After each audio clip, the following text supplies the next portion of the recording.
उन कंडीशन में भी शुभमन के रन आया और आपने कई बार देखा लेग बिफोर या आउट बोल्ड हो जाते थे जब गेंद थोड़ी अंदर आती थी। इनफैक्ट यहाँ पर भी जब 0 पे 2 आउट हुए हैं तब वो जो 12 मिनट थे, जोफ्रा आर्चर ने जो स्पेल डाला है, कोई भी बैट्समैन होता, शुभमन गिल नहीं कोई भी होता, वो 4-5 बार आउट होते बचे हैं वो। बट वो किस्मत वो 2 ओवर का स्पेल था वो। बट वो जो लेग बिफोर बॉल फ्रंट पे अंपायर ने नॉट आउट दिया, आपने रिव्यू किया, बॉल लगी है हिटिंग स्टंप्स, लेकिन कैसे बचे? बैट नहीं, वो वाला बॉल भी से no bat.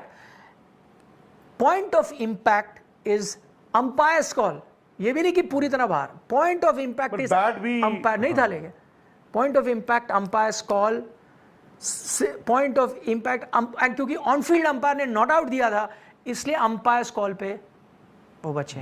Can you believe it? ये मतलब luck is part of the game.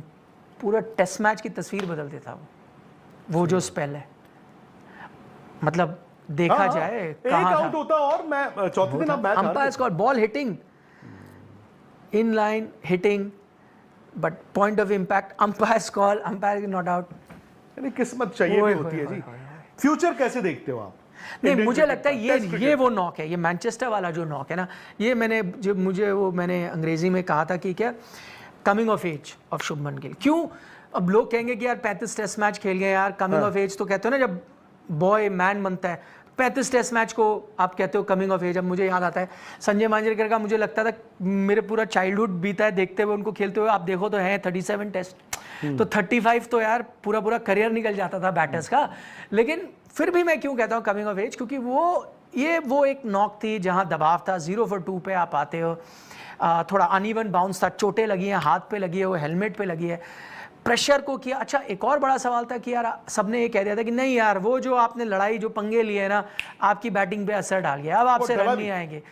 पर देखो ना, उन्होंने अगले टेस्ट मैच में रन बना के आपको प्रूव किया कि ठीक है मैं आउट एंड आउट अग्रेसिव ना हूं, बट मैं सोक कर लेता हूं प्रेशर। नहीं, बट अच्छी बात क्या की, अगर आप इस पारी में देखें वो कूल माइंड था। हाँ, मतलब देखो हर इंसान सीखता है वो, बट इतनी जल्दी सीखा। अरे भाई बैटिंग भी विराट कोहली एंड तक सीखते रहे हैं, तेंदुलकर एंड तक सीखते रहे हैं, तो आपका सीखने का तो ठीक है।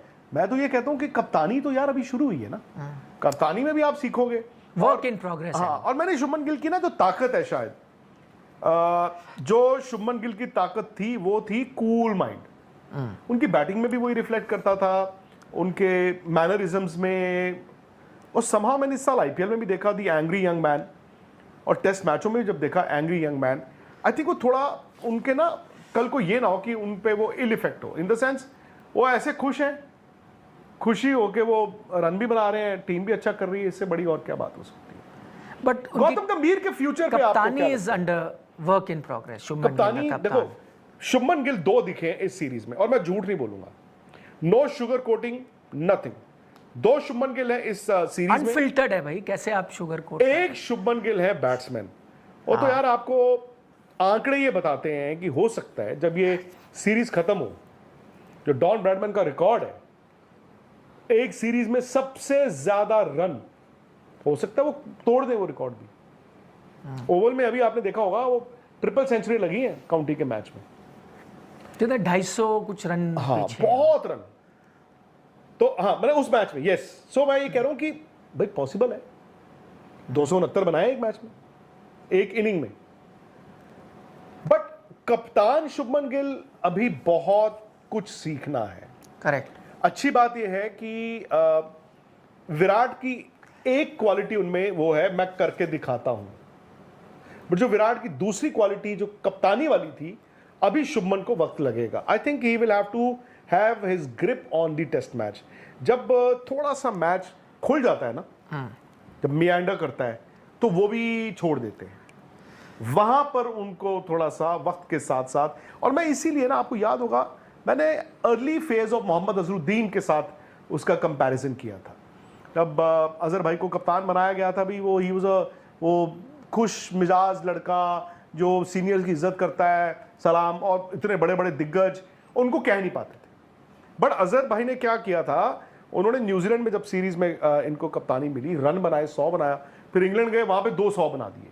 सो रन उन्होंने बनाए, लेकिन वो कमिंग ऑफ एज तब होती है जब आप एक सीनियर को ये कह देते हैं सॉरी ये गलत हो रहा है। अब वो हो सकता है शुभमन गिल के साथ अभी वक्त लगे, मुझे तो बल्कि ये भी लगा, ठीक है। अस्सलामुअलैकुम दोस्तों, जैसा कि आप जानते हैं, आज हम बात करने वाले हैं India versus England third test match के बारे में, जिसमें इंग्लैंड ने पहले टॉस जीतकर बैटिंग का मुजाहरा किया और इसके साथ साथ 387 रन्स का टारगेट दिया और इंडिया ने इसमें बहुत अच्छी बॉलिंग की।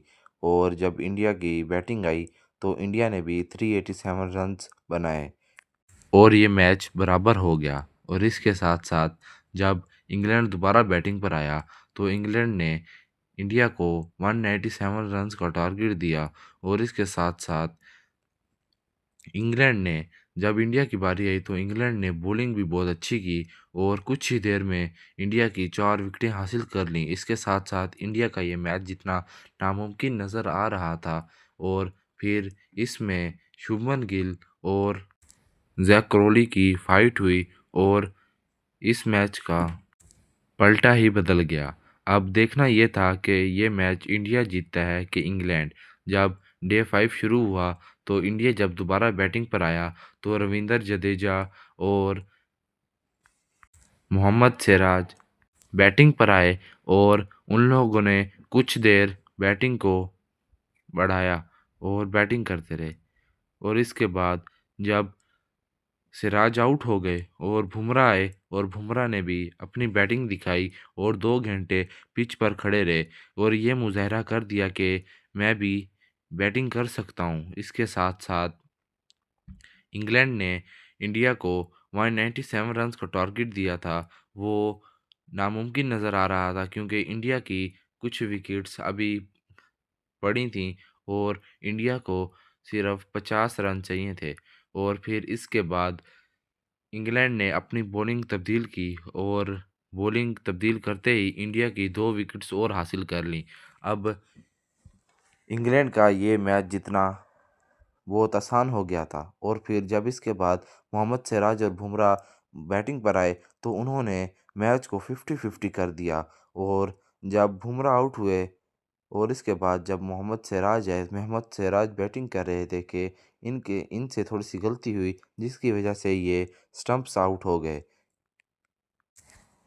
क्योंकि इंडिया को सिर्फ 22 रन चाहिए थे।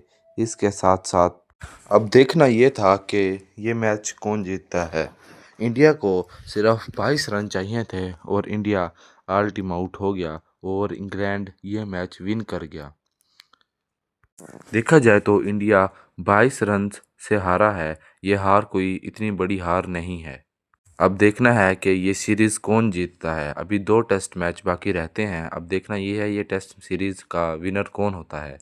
अगर दोस्तों आपको आज की हमारी वीडियो पसंद आई हो तो लाइक करें, सब्सक्राइब करें और प्यारा सा कमेंट करें और आगे अपने दोस्तों को शेयर करें। Thank you.